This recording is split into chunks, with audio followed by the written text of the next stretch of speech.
the 26th. Is that okay?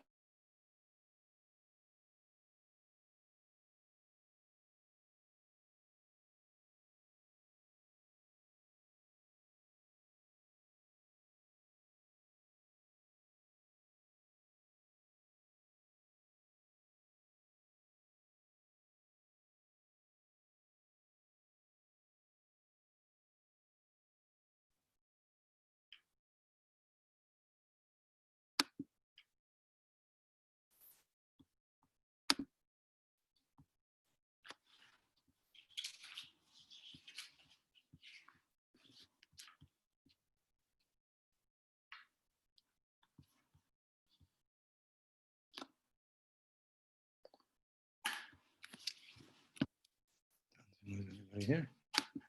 Okay, well, goes well. Yeah, I hope so. Hope anybody shows up. Of course they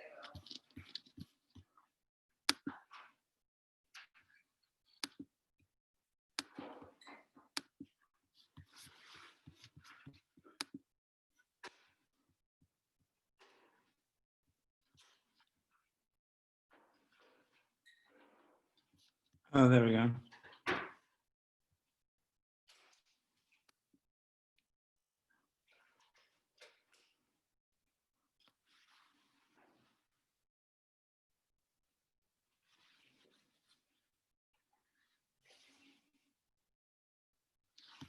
Okay.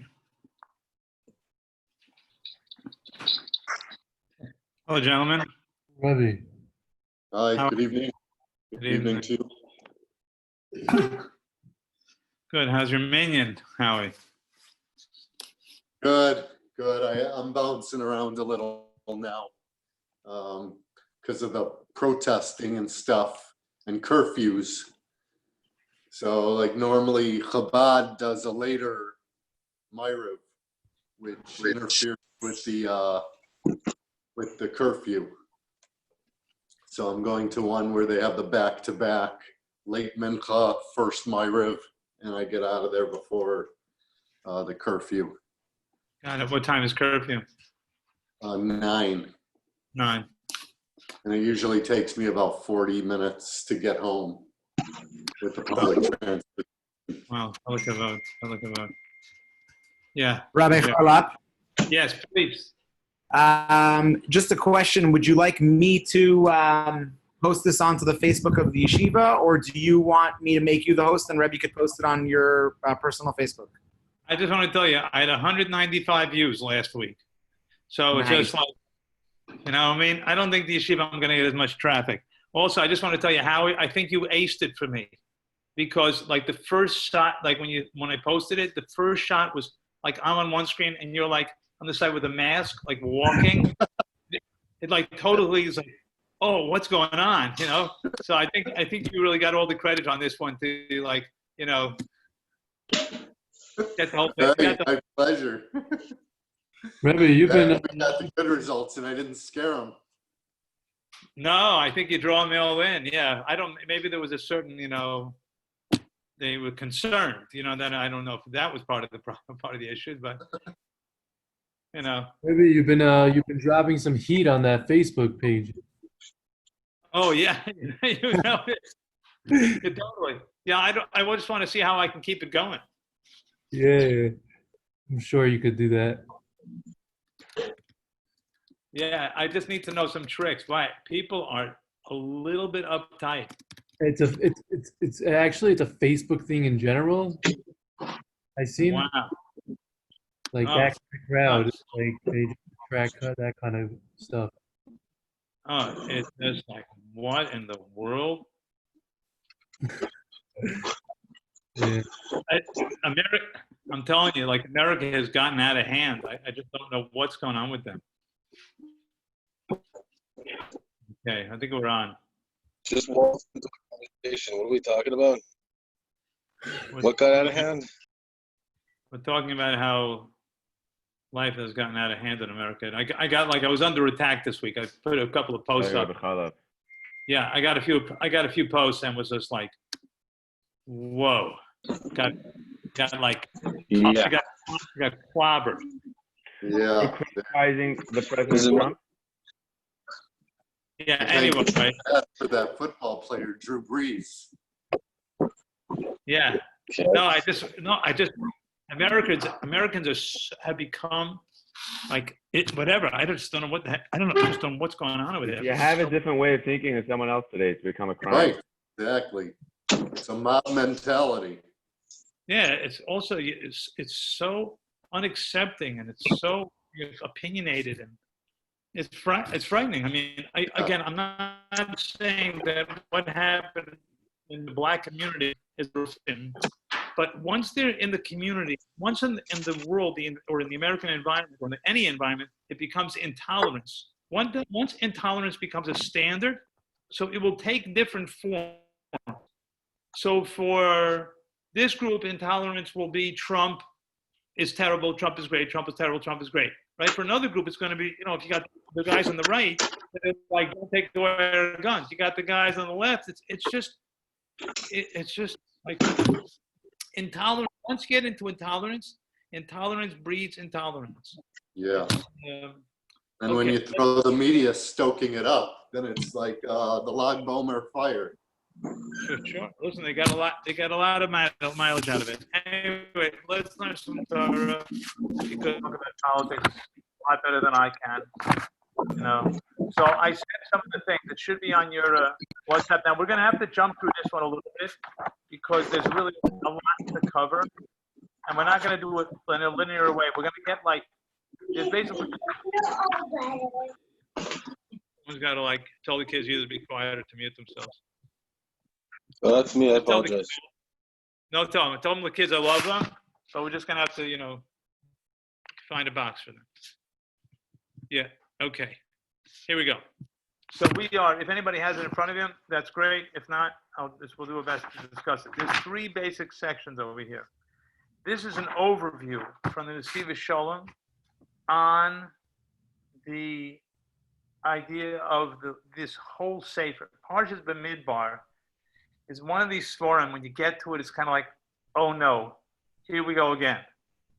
And you have the misonanim, you have people complaining, and you have shlach. It's just you have Bilam and you have Korach. It's such an uncomfortable part, sefer to get to. You're just kind of like, oh, do we have to do this again? Is it always just like, why is it so negative? And why and fine. Anyway, so Nesivos Shalom gives us an overview of how to kind of get a view of and an understanding of Parshas Bamidbar, which is what we're going to do. So we're going to do a few introductory questions. We will then, Sammy and stereo. How cool is that? I was trying to read them. Two Sammys is better than one. That's what I always say. So, first thing is going to be like the introduction of the general questions of what goes on in these parshas, starting more or less now, and then we're going to have a basic approach as an answer, and then there are a few important points which I realized I wasn't going to initially do, but then I realized that we want to do it at the end because we're not going to necessarily get back to this piece. Maybe we will. Let's jump into it, okay? It has over here. Hine chete Dora Midbar. The sins of the Dora Midbar, hamenuyim b'sefer b'midbar, hem chelik Torah b'fnei atzmo. The whole section of the Torah by itself. Torah misaperes the pratis is calling yani echatoim. Shechati Yisrael b'midbar. The Torah speaks at great length of all the things we did wrong in the midbar. The tzarich bir, and it needs an explanation, says the Nesivos Shalom. Ma'u alimed hanitzchi, mikol inyanim ha'elu, inyanim achatoim elu. What do we learn? They did this wrong. They did that wrong. Is it supposed to, are we supposed to be learning a collective guilt? Is that so the Jews are people we're very good at guilt, so we should learn more guilt? Is that what we're doing here? Chas v'shalom, I don't mean to make a joke, but what's the purpose of pointing out all the negative things we do? Is, of course, there's a general foundation that is important to review. The Torah isn't telling us stories. It's not the purpose of the Torah. It's not a history book. There may be history in it, but it's not a history book. It's a life book. It's a book that teaches about life. Ella kol chelkei Torah hema morim lanu orchos chaim, teaches us the way of life. At sov kol hadoros, for all the generations.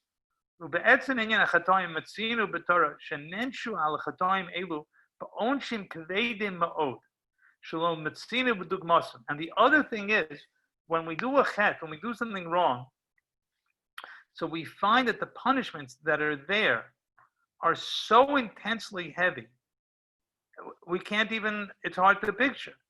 Ulachad man domer, there is actually even an opinion, Isla b'chazal, that is brought in the Gemara in Sanhedrin, in the 10th parak, the famous parak Chelik, Kidora midbar, lav b'nei olam haba ninu. They don't even get olam haba, right? It was so terrible what they did. And their whole way of dealing with themselves and life and their relationship with Hashem was so corrupt and corrupted that they don't get olam haba. They don't get the next role. Each sin, why is it so intense? But if you think about it, it seems that they're very subtle sins. Right? You don't see that they, this massive chil Shabbos. You don't see they're eating treifus. They don't see that they're not going to put on tefillin. They don't see anything like that. They don't see that they constantly, that's another avodah zarah, another avodah zarah. In general, these are things that they said, they did. Let's say we're going to be talking about the spies, right? The spies, they expressed concern. They didn't do anything. They sent spies to come back to bring a report, but the actual chet was words. What they actually came out with, what they did wrong, was they said things. They had a thought that wasn't right. So Moshe Rabbeinu should take a stander, say, Rabbosai, time for a Musa shmuz.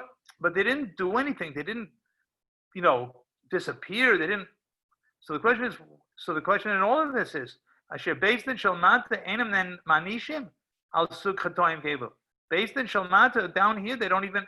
If someone was to say, go into base and say, something, there are 10 Jews, and they just said we can't go to Eretz Yisrael. It's going to be too hard. It's going to be impossible. It's going to be frightening, and we should punish them. Base is going to tell them go home. We have nothing to tell you. We can't help you. There's nothing for us to do. So if in Basin, Shalmata, in the Basin down here, there's nothing to be done, so then what's so severe? If you brought in 10 Jews, you tell them they're all being Mechal Shabbos, b'mezid, intentionally desecrating Shabbos, and they accepted with the warning and the whole bit, it'd be like, okay, we got it, Shabbos, serious stuff. But over here, there were words, fine.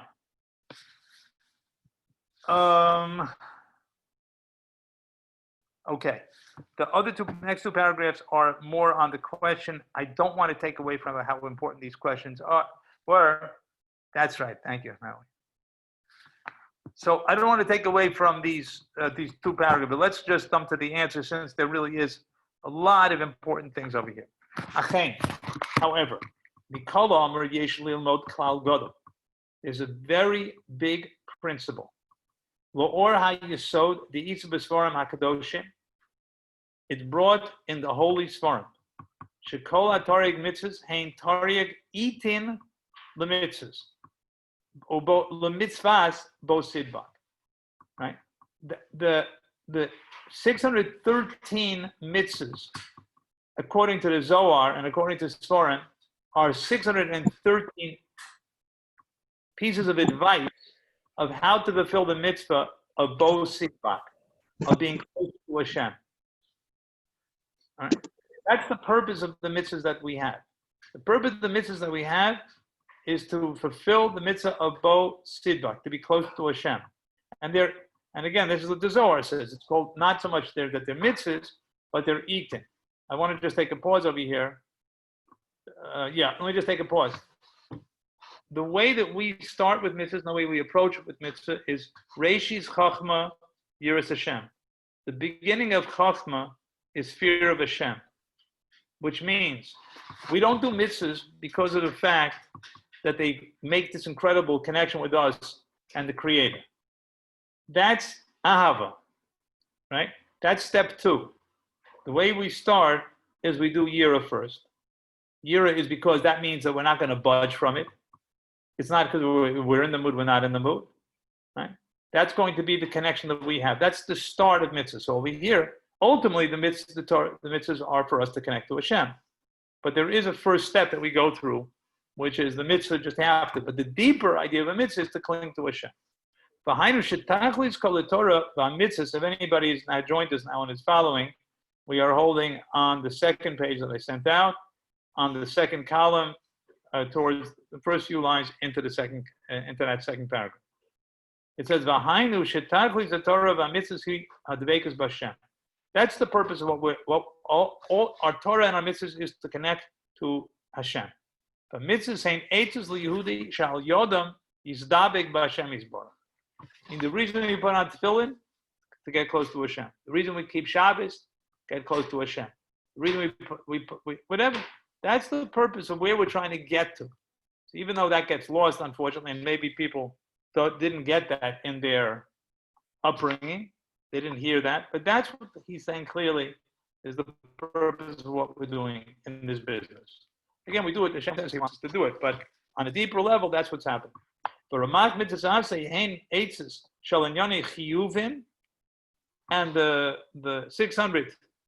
248 mitzvahs, positive mitzvahs, are, and here he says this word chiyuvim is how it's used in Ivrit today. Chiyuvim in Ivrit means, chiyuvi means positive, as opposed to obligated.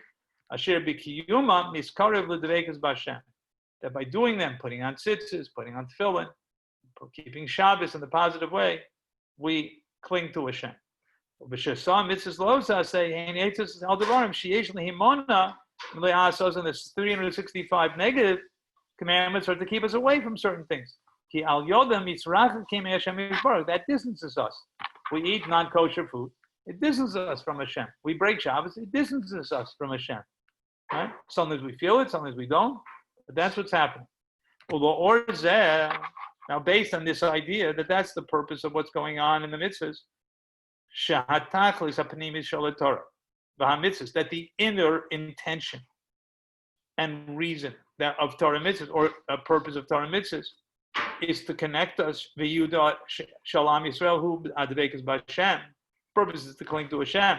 Harikol pagam be'ikrei ha'yesod shel adveikas b'Hashem chamor hu la'ein erech. You might say of the Avera Ba'alma. Therefore, the blemish that's made in a fundamental breakage of this, where he steps away from clinging to Hashem, is worse than the Avera itself. He doesn't put on tefillin, but it's not because he doesn't. He didn't put it on, but he's not like I don't really care what Hashem says, or I'm not connected to Hashem. Doesn't talk to me, which it could be also. But that's not essentially what an avera has to be. It could be a physical act. Because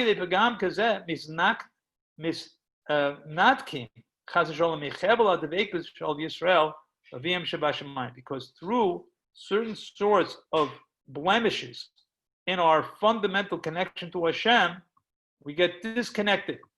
And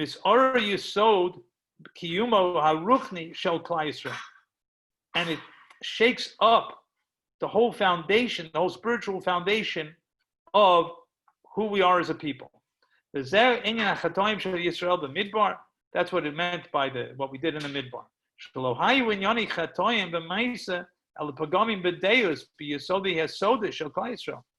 It wasn't a physical connection that we did. It wasn't that we did something physically wrong. We did something that pulled us away, right? It dislodged us from a connection with Hashem. Kamo Amuna, for example, faith. Shehi Yosori Yadus. Person doesn't believe in Hashem, he can do all the mitzvahs in the world, but what kind of connection does he have? What is he doing? He's like a robot. It's like a little machine, like a Jewish robot that does things. But what does it have to do with any sort of spiritual connection? right? So if he doesn't have emunah, he says, I don't think that it means anything. I like keeping Shabbos. I like putting on tefillin. There's no purpose to it. There's no Hashem. There's no reason for that Hashem would want it, or there's no Hashem anyway. Chas v'sholom, right? The chema kedusha, he yesod shel Klal Yisrael. Also kedusha, having not being pulled by this physical world and feeling that the physical world is something to be used, but not to be sucked in by. That's also a major foundation. Asher devar Hashem yisbarach v'atem tiyu li ma'amlechas kol neim v'kodesh. Hashem says you should be a nation of priests and a holy nation. It's our purpose. And the whole existence of who we are is because of this, which means you have somebody, we have a purpose in this world. A person has anything, has a purpose, has a job. And if he's not connected to the purpose of that job, let's say a person has, he's belongs to, a big corporation, right? I don't know, it doesn't make a difference, right?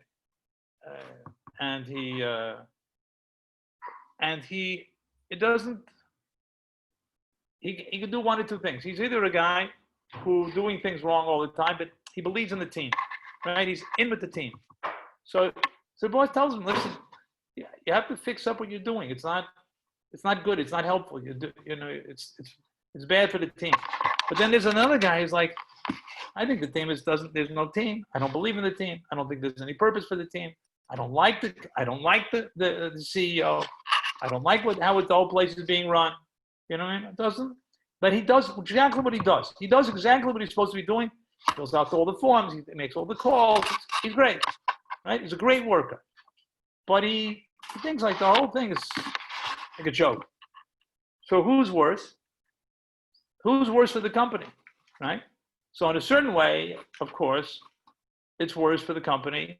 A guy who's doing things which are not wrong, like you're botching up the system. You sent out letters that shouldn't have been sent out, and you're sending out emails and faxes that you're making a mess over here, right? But on the other hand, he's with the team. He believes in the team. We know that we can count on him. We gotta set him straight. But a guy who doesn't believe in the whole team, he doesn't believe in the whole system. He makes a late sonus. He makes a joke out of the whole thing. Yeah, are we together, gentlemen? Yeah?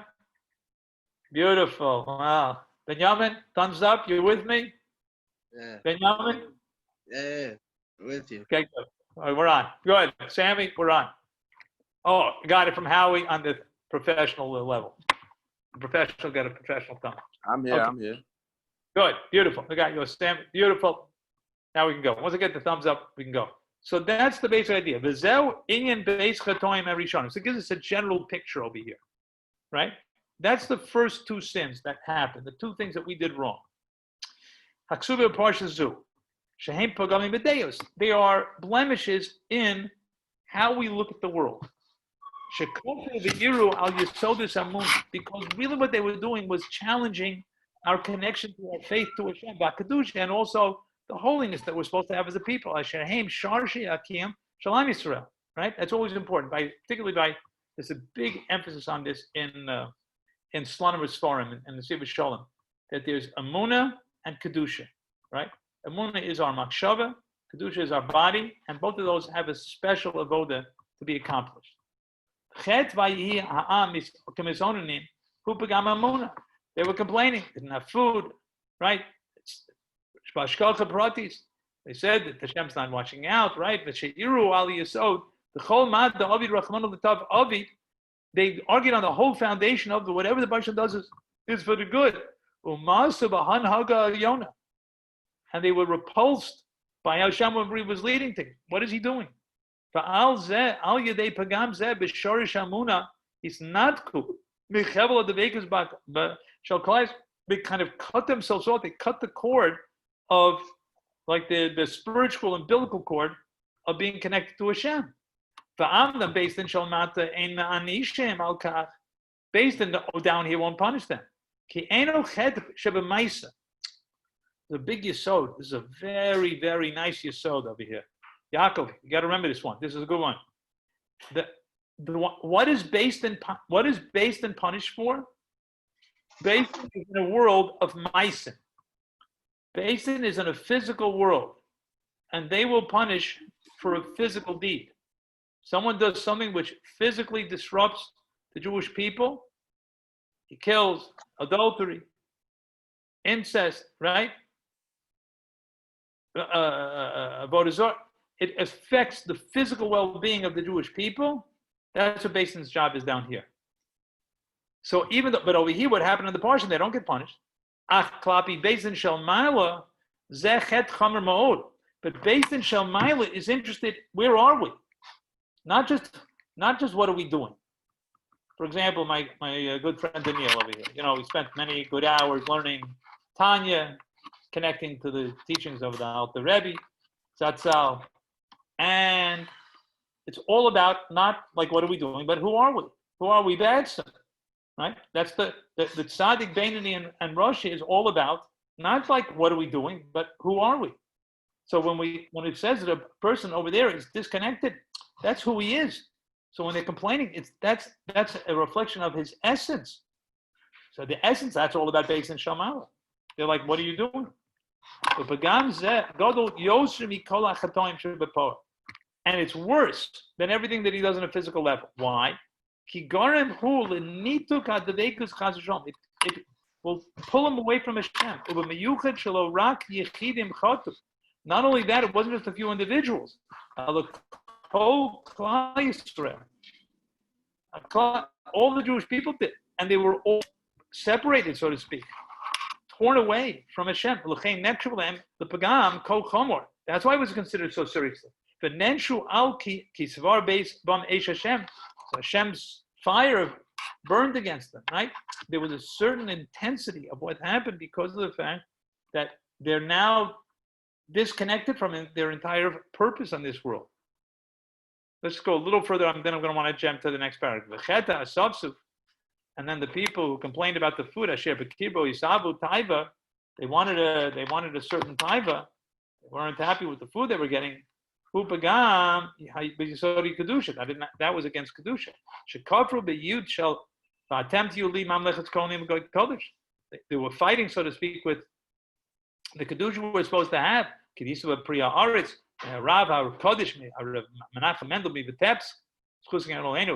Some of you guys know Menachem Mendel Vitebsk. Have you heard of him?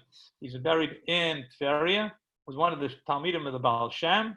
Very, very holy Jew. Famous story of Menachem Mendel. One time there was a rumor going around in Tveria, based on certain things that were going on, that Mashiach had come. And he opened the window, and he sniffed, and he said, nope, he's not here. And he closed the window. So the Olam asked him, what do you have to open the window for? He says, because in here we already have, there is a time of Mashiach in our house. Because we're living with Mashiach. Rabbi Why very often says all this story, but it's a very well-known story. Menachem Mendel Vitebsk.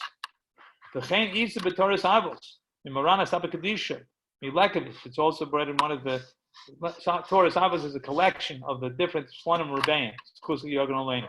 Shapirish Isabu Taiva. What do you mean they had a taiva to taiva? What does it mean? Hushis Avash Yulehem Taivas. They had a desire to have desires. They're living like malachim, but they wanted to have desires, right? They weren't enjoying the fact that they were living on that level. They wanted right? They had the food brings up taivas. There was big holy things going on, right? Like it says, lechem abirin, they ate the food of the angels. They didn't have taivas. So I just want to pause over here. This is not going to be a topic. I don't want to get this over here. I want to pause it because I want to get to the next paragraph. I just want to tell you that this is not the sum of a shot. We've already seen that in Rabbi Tzaddik. He says interesting things. We mentioned the other day that taiva, taken in a good way, can be very healthy because it brings an excitement. The Ishbitzer says that certain things, we have really a lot of great qualities, but he says the non-Jewish world has excitement. Right? It's been a little while since we've watched the football game, right? Everything is now pretty well canceled, right? But you get to, especially college ball, is total insanity. Total insanity. And if you there's no there's no Europeans over here. Soccer in England is a lunatic. It's like a lunacy, but it's an excitement. And if something says that excitement we're supposed to borrow, right? So a taiva, we're supposed to have taivas, have a taiva for doing physical things, but ruchnius things too. That's not our point. Our point is over here that what happened what was wrong based on what happened in the midbar was we went the wrong direction. We had great things happening. We went the wrong direction. Let's just go a little bit. I want to do the next paragraph. All right. I'm sorry to be jumping, but I just want to get a general picture.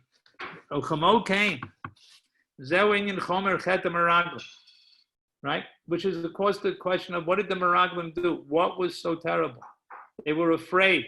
He's going to say it.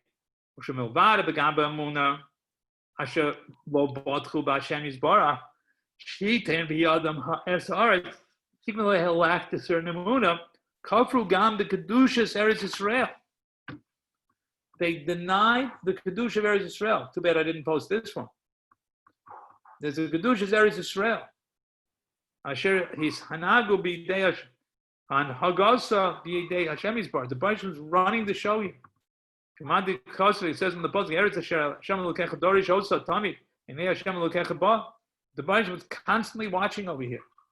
He's constantly got his eyes out for what's going on in Eretz Yisrael.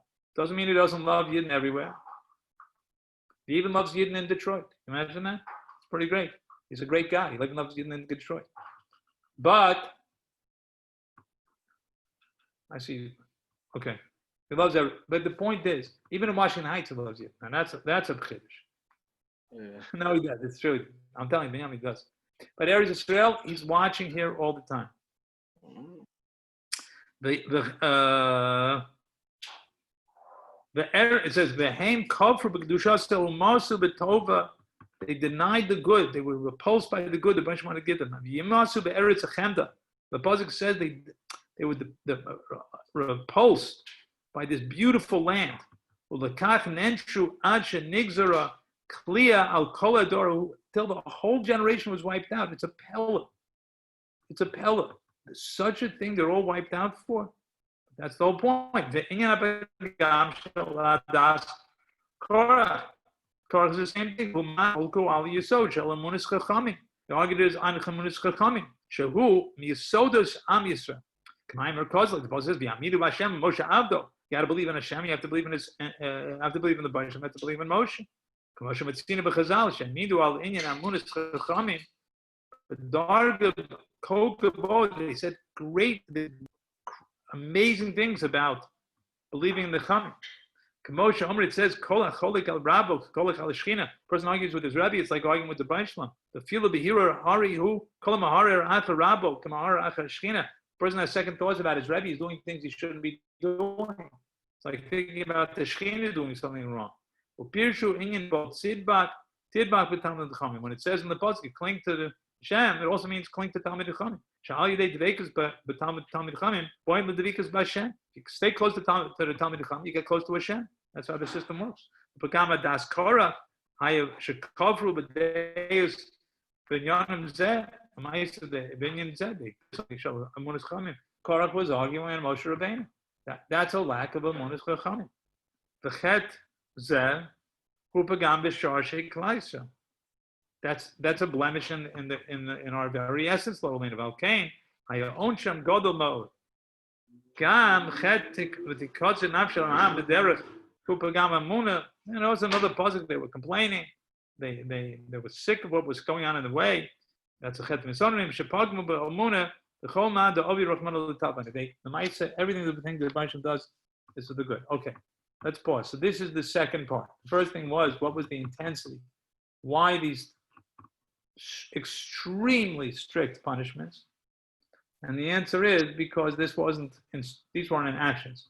These are in what's going on inside of it, right? Now, I just want to tell you, he's going to say something. I'm going to turn now to the next page. on the final page. I sent it out afterwards. But what I want to say over here is, I can't tell you that I saw this inside, but I think that the thought is a fair one.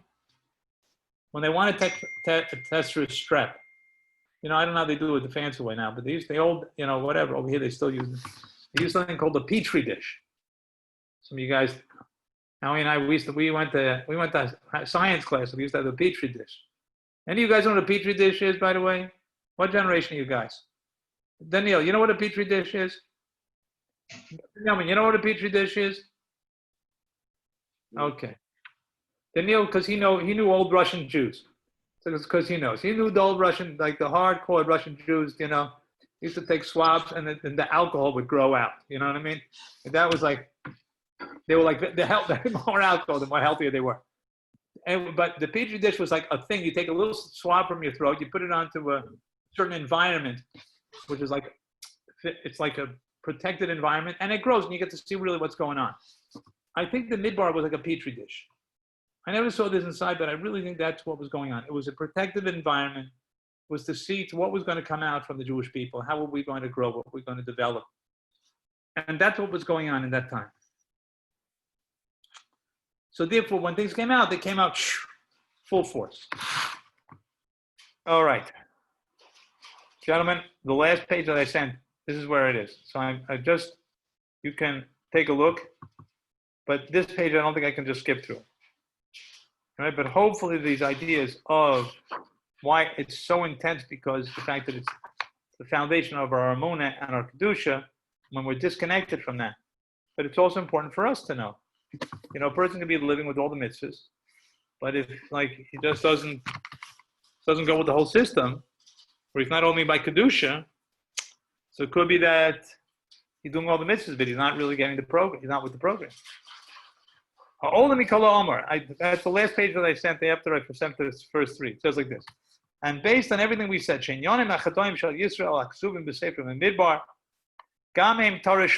that which it says what they did wrong in the midbar is a whole lesson for us. There are things which we could do wrong. Even if it's not written explicitly in the Torah. It doesn't say don't complain about going into Eretz Israel. It's very strict. And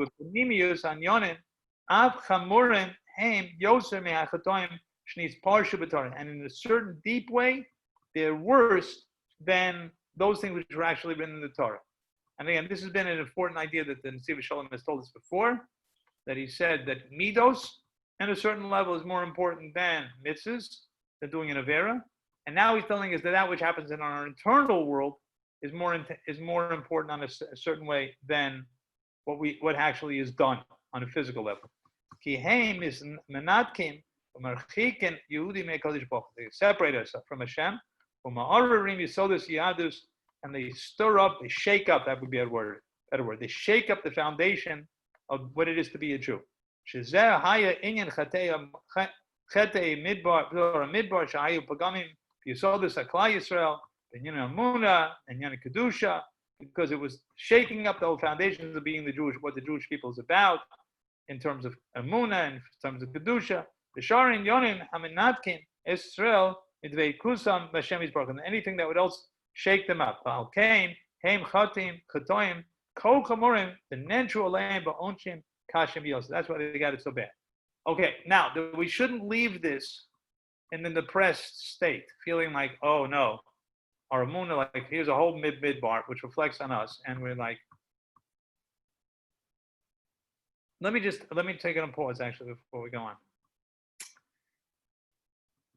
If without an understanding of this idea that Hashem, there's very serious repercussions when our Amunah is failing, our Kedusha is failing, then we don't understand what the Jewish people is about. Because we could wonder, like, why is it that the Jewish people got hit so hard through all these years? And the answer is not simple. We discussed this the other day. But at least one part of the answer is Hashem wants us to be connected. And when we are not, it's a shakeup of our entire reality. It's not just a question of, oh, it's nice to have Emunah. It's nice to be connected. According to the way Hashem wants the world, if we're not connected, the whole world falls apart. And if we don't understand that, then we're kind of missing something in the program. Okay. Now, so that we shouldn't leave this piece today on a little bit of a depressed note, like, oh boy, we're getting this whole, B'midbar, we're going to get punished here and punished there, etc. But the Ev Shalom, just a second. I'm sorry, he says something first. The Ev Shalom, he says an interesting chiddush. It could be that Hashem wanted us to stumble in all of these things. Before they come to Eretz Yisrael. Al derech sheroim b'inyanei haguf, ki yesh harbe machlos shekasher ha'odam nechla behem u'misgaber aleim. When a person gets sick but he overcomes them, harihu mischasein kenegdam. So then he's what's the word? When you're protected from it, you get what's the word? When you get you get the like chicken pox, and then you're Immune. Immune. What is that? Immune. Right. You get immune to it. I think there's even another word, but you develop an immunity. Fine. So then it was the same idea. We wanted this to take place. All of this should take place in the midbar. Get it out of the way. We'll gain an immunity to it. We'll grow from it. Our genes will change. That's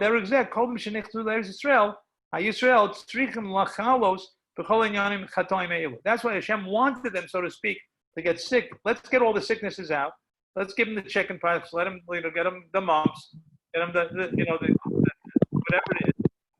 Even that this was even a theory by Corona, which obviously wasn't a particularly great theory, but there was even a theory that was and was thrown around. That this is what we should do also. In order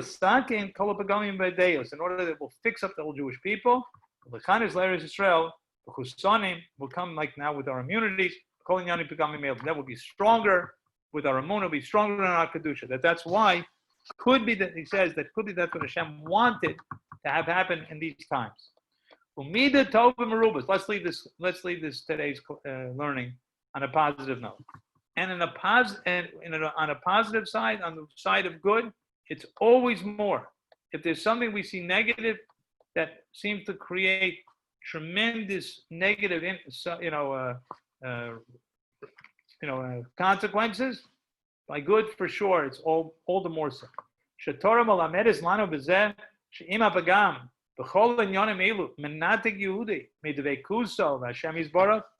Right? This is going to be the Chassidish part of this year. That if a person sees that if he does things that separate him and disconnect him from Hashem, so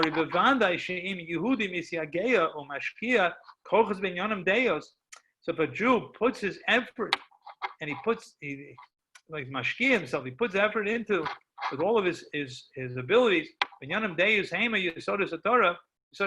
terms of the understanding of Hashem and his Torah, and he thinks about, he works on his Amunah, and he works on Kedusha, this Kaddish or the tire to purify himself. The more he works on it, that's the more connection he's going to have. Which means if how much the Torah said we can get disconnected, that's going to be for sure all the much more how we can get connected. We get connected to Hashem. Even though it's not said anywhere clearly, but Torah, this is all the foundations of what everything is about. That's the purpose of what it's all about. Okay. Questions, comments, points to be made. Again, 3 basic points. First point was, there's a word over here from the Rebbe Melech. Don't necessarily we have to do that point. We can. We want to just finish it up. Question is, what do we learn from all the stories about Midbar? They all seem to be very, very intense. The answer is that because of the fact that they all teach us about the inner world of a Jew and the inner world of a Jewish people, and when we are disconnected from that on the level of Amunah or Kedusha, that affects us very, very deeply. And the Midbar was a place where we live with that reality, as opposed to Eretz Yisrael, or once based in is involved. So that is different. That we're interested more in what people do. And the Midbar was interested in what we thought, how we felt, and our general view towards life. You know, it could be. I'll take 1 second and I'll tell you a word. It could be, and I may even repeat this word. My Rebbe, Rabbi Tauber, Rabbi Israel Tauber, said a very powerful word about Ben Sora Mora. I think maybe we could say it fits in over here. Ben Sora Mora, it's between 13 and 13 and a half. He steals money from his parents. He drinks meat, eats meat. Wine has to be kosher meat, has to be kosher wine, right? They give him lashes, and he keeps doing it. Okay, at a certain point they kill him. Al Shem Sofa. So Tauber used to say, like, what did he do? Like, what's wrong? Like, he had meat, he stole, he had meat and wine, and he took it from his parents. So again, it's not without questions we can wonder, and we know that plenty of people at age 13 were doing all sorts of crazy things, and maybe things which were comparable. The Gemara says it never happened, never will happen. The Gemara says it did happen. Whatever it may be. But the bottom line is, the Torah takes such an offense very, very seriously. The question is why? So Rabbi Tauber used to say that at age 13, a bacher is becoming a bar mitzvah, and he's starting in a certain direction. And if the direction is that the Torah is what I can get away with, I'm going to try to steal from my parents. It's my parents. I can steal from them. I'm going to get kosher meat. I'm going to get kosher wine. His whole vision of what it is to be Jewish is to get away what he can get away with and to live a life of pleasure, stuffing himself. He's going to get lost. We're going to lose him to the Jewish people. And therefore, we take him out of the picture right away. Right? So over here, Lahavdil, this was the direction we were heading. So Hashem says, I can't have you have a slave mentality. I can't have you disconnected from Amunah, disconnected from Kedusha. If you do, it's going to go haywire. And therefore, all the intense things, because this was like our bar mitzvah. This was like the beginning or the birth, beginning of the wedding, whatever you're going to say. And if this is where the direction it was going, it was going to be very bad. So therefore, it had much more serious repercussions. And then, of course, at the very end, even though we didn't do this last paragraph, but I'm going to hold it up, I think, is that person has difficulties in Amunah. It's obviously very serious, and all the more so, but if he strengthens himself in his Amunah, no question that it creates a tremendous bond between himself and Hashem. Gentlemen, if there's any questions, please feel free on this or any other subject.